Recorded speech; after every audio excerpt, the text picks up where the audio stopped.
What's up, dudes and dudettes in the air? Now, my name's Seth, and we are back again for another Trove patch notes.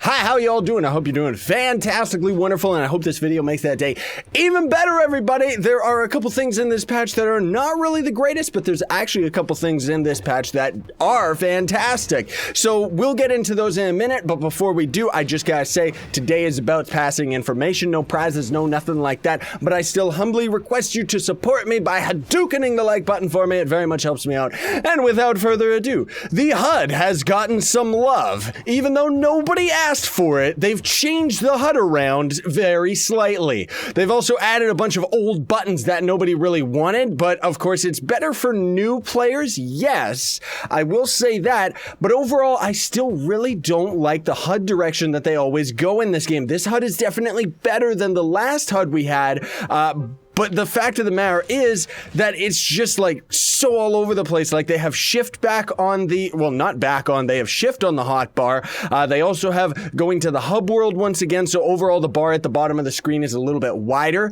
And then in the top right, normally you could see the star bar, but we actually have the tome bar, which I do want to point out, once the star bar has been filled, the tome bar actually shifts up. So that's a little bit interesting. Unfortunately, it means that when you actually have your star bar and your tome at the same time, and a dragon challenge and a dungeon challenge, pretty much the entirety of your right screen is taken up by a bunch of menus. And then in the top left, useless, doesn't need to be there. We got our power rank emblem, our power rank in general, our level, and our mastery level. I would love to see like this is fine, it's okay, they can go ahead and have all this stuff. The tome, actually, I really like, because as we gain experience with our tomes and this fills up, we're gonna be able to know, okay, this tome's done, so we can move on to the next one. Fantastic that they put that in, I really do like it. Hello, weird worm. That's weird. I thought that nobody could access that thing. Anyway, that's the new Chaos chest mount. So yeah, anyway, what they need to add next is I would love to see them add options to turn most of this stuff off, or at least, please, somebody mod it so that I can get the mastery and level and the power rank and stuff like that out of the top left-hand corner, because seriously, I don't need it. My face is already there. Then there is also a navigation menu for more important things. We can press N for the shop, and we can press V for this. So thankfully they threw all of this into one small concise menu. At least that's there. That's not bad. It's better than them having F1 in the corner, right? Then there is also character level and mastery rank, both show progress. There's also this other stuff, dodge and hotkeys. It's kind of nice that you can see the cooldown on your dodge, but being an old player, this is just a nitpick of mine. They actually used to have it way back in the day where you didn't have a dodge cooldown. I personally really like that because it made combat a little bit more skill-based rather than all of this timing and garbage like that. Anyways, the leaderboard fixed a bug where rewards weren't granted for leaderboards that reset each week, except it is still a bug. Hopefully it's been fixed by the time this video ends up coming out. The devs are aware of it and they are fixing it. So if you didn't get your contest prizes, don't worry, they'll give it to you eventually. Then there is also leaderboards should show their progress a little bit better, and I want to talk about this a little bit more right now just because lots of people seem to get very confused about the overall, like, they found the contest a little bit confusing. So the way that works is you press K, open up the leaderboards here, and you click on contests, and these classes actually cycle out per week. Now, we'll get into the fact that this is not a contest in a minute, but there is mastery points, which means whoever's at the top is always going to end up winning, and then there is boxes open is the one that cycled out now, so it's actually really easy for right now, where if you get top 250 you can actually get the princess thing. I don't know, they keep changing them, but anyway, the way that it works is right now you can see I'm gonna get this prize, this prize, this prize, this prize, and this prize. This little blue bar right here is what determines the prizes that you're going to get, not whether or not the mount itself is like unlocked or anything like that, because you can see right here we do not have enough mastery rank for me to get these light chaos bolts. And as for the classes, unfortunately I disagree with this whole system, because of course it pushes pay to win.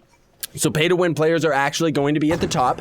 And the thing is that it's very, very easy so long as you have, like, if you have enough gear sets, you can just pull all your gems out and all of your equipment, swap it over last minute to one of the characters that's in the contest, and then you can just end up getting to the top and end up winning prizes. So it makes it impossible for new players to really get there. I like that. Flux staff. I've never seen that before. That's so cool, man. But yeah, so anyway, overall, the leaderboard is still a good thing. I do agree with it and think that's a cool thing. I just don't like the fact that it kind of supports more pay-to-win stuff. But anyways, they also fixed the issue because lots of people seem to think like, when I swap to my friends list, am I gonna get these other prizes? Because there was a visual glitch with that. That is not there. Then there is the rewards will reactivate on weekly status boards. There is no longer a first prize, and instead there is more accessible prizes. So thankfully there is not just one person that's the top, except for mastery rank, I guess. Okay, whatever. But for the other ones, like you can see with the box right here, top 250 ends up getting you this. I don't want to say it because I want to be at an advantage, but I would say farm U3 Waterworld as much as you can to get as many boxes as you can throughout the week. That's pretty much what I and everybody else is going to be doing. Last week, there was actually the contest for who could complete the most dungeons, and the people that were at the top of the list just farmed the novice world over and over, which I like the fact that it kind of pushes a competitive style to the game, which is kind of nice. I really hope that they don't nerf that and change it so that you get more points for opening like higher tier chests or higher tier dungeons or something, because then it would just be unfair for most new players to actually get.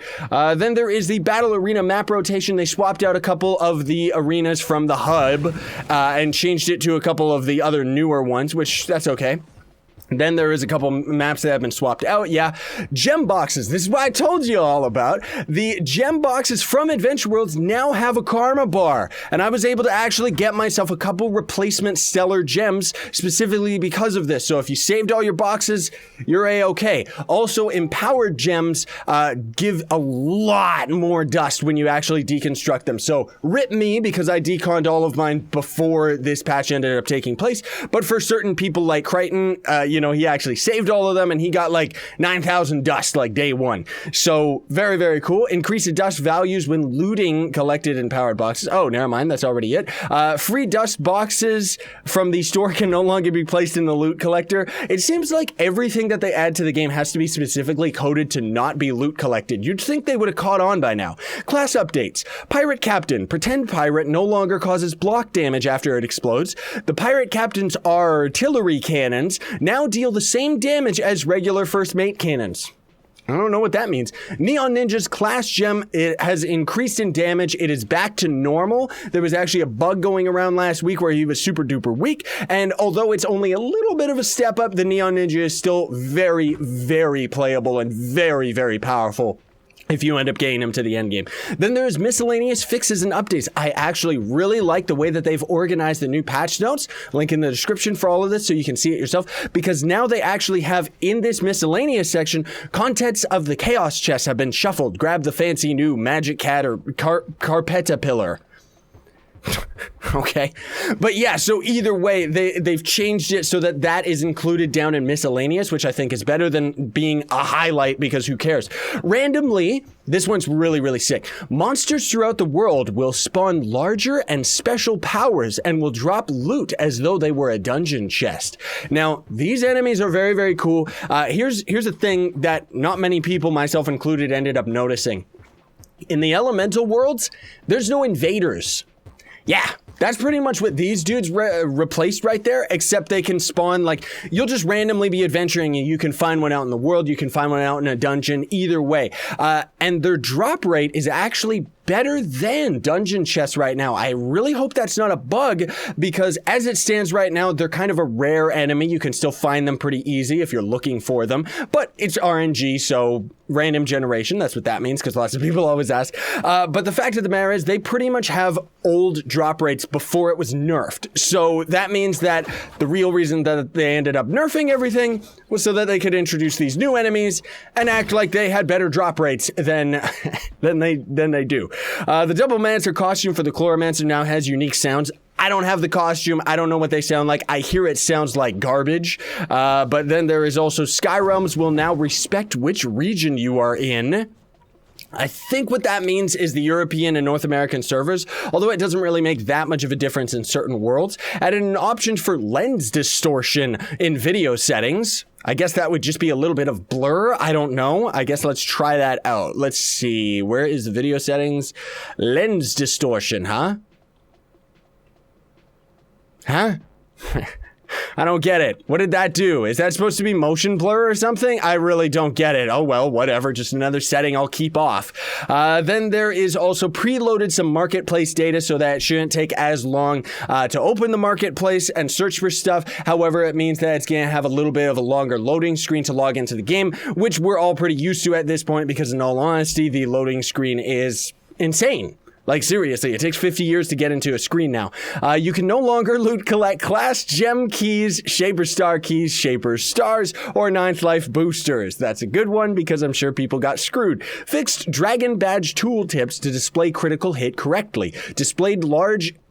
Disabled the large cannon dungeon from spawning in the treasure isles. You all know that dungeon. For those that don't know why it's been disabled, it's because they, I guess, couldn't figure out how to fix it because normally the cursed skulls would actually spawn inside the leg of the cannon and just in random places in general. Fixed an issue where the cannons on the turtle tank could face the wrong way. Then there is the secret patch notes, everybody. So, I just want to point this out because they actually did put an article recently that talked about the elemental dragons, and inside that article it did mention that you could get a diamond dragon egg from defeating enemies in adventure worlds. That's not true. I actually talked with the dev. He said that that was a mistake on their part, and I guess unfortunately maybe they can't like rename it or something like that. No diamond dragon eggs for adventuring. You can only get them from the empowered boxes. Karma bar for the gem boxes does not carry over to the other chests. They're all unique. They all have their own karma bar. It takes it takes exactly 70 chests in order to get the guaranteed karma roll. So that's actually not too bad, especially with the amount of dungeons that we're all farming. Then there was the boss mobs and invaders. The mount right there, the one that Shadow of Oblivion has, or Shadow Oblivion, there was an issue where it wasn't showing up in the mounted section, but I guess they must have fixed that. Maybe it's down in the, yeah, now it's down in the rare section. Okay, so that was just a bug like within like maybe the first few hours of the patch. And that seems to be pretty much it, everybody. Last but not least, there is the vote on whether or not you all thought the last week's patch was good. 11% of you said it was bad, 37% of you said it was in the middle, while 50% of you said that it was a fantastic patch. That was Mantle of Power coming to everybody. And in general, I very much enjoy this patch. I think that it's kind of rebalancing a lot of the game, but I think they need to balance things out a little bit quicker because unfortunately, the longer that they take to kind of finalize and fix the gem system and make things easier for players to access while also trying to balance out the whole pay to win thing, it means that the player base is going to be continually dropping or not increasing until then. So hopefully they get on it. But it seems like they are still trying to get it under control, which is very, very nice. Then other than that, everybody, you can click the card in the top right-hand corner of the screen to let you, to cast your vote for this patch. Do you think it's good? Do you think it's bad? Do you think it's just kind of in the middle? And in general, you can always leave a comment in the comment section down below and let me know what you think. What do you all think about all this stuff? I personally think that this HUD is fine, but I would love to see the implementation of just going into my options and simply being able to turn off all this garbage and even the tome bar, because the tome bar I only really need for my legendary tomes. I don't need it for normal tomes or anything. But either way, thanks for watching, everybody. Hope you all enjoyed. Don't forget to Hadouken the like button, share, favorite, and subscribe to join Team Pixel Side on. Stay epic, everybody.